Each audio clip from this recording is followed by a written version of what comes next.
गांव के किनारे एक छोटा सा खेत था, जहां रामलाल अपने परिवार के साथ रहता था।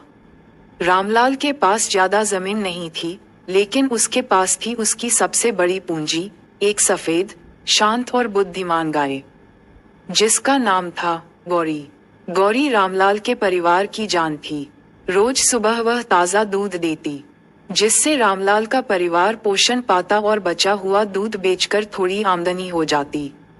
इस आय से ही घर चलता था। एक दिन गांव में खबर फैली कि पास के जंगल में एक जंगली भालू घूम रहा है, जो रात में खेतों के पास आकर नुकसान कर रहा है। सब लोग डरे हुए थे।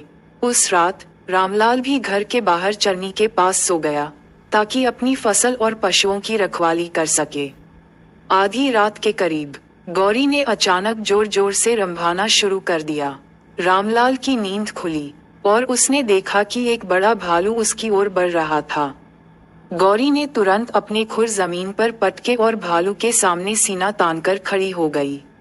भालू उसके साहस से घबरा गया, लेकिन फिर भी पास आने की कोशिश की। गौरी ने अचानक जोर से हमला किया और भालू को खदेड़ते हुए खेत की बाड़ के पार तक पहुंचा दिया। रामलाल का परिवार घर के अंदर सुरक्षित था, लेकिन अगर गौरी ने चेतावनी न दी होती तो बड़ा नुकसान हो सकता था। अगले दिन पूरे गांव ने गौरी की बहादुरी की चर्चा की, लेकिन गौरी का उपकार यहीं खत्म नहीं हुआ। कुछ ही हफ्तों बाद गांव में सूखा पड़ गया। तालाब और कुएं सूखने लगे और लोगों के पास खाने पीने की कमी हो गई। ऐसे समय में गौरी का दूध रामलाल के परिवार के लिए जीवनदायी साबित हुआ। दूध से बच्चों को पोषण मिला और उसका घी व दही बेचकर रामलाल ने परिवार के लिए अनाज खरीदा।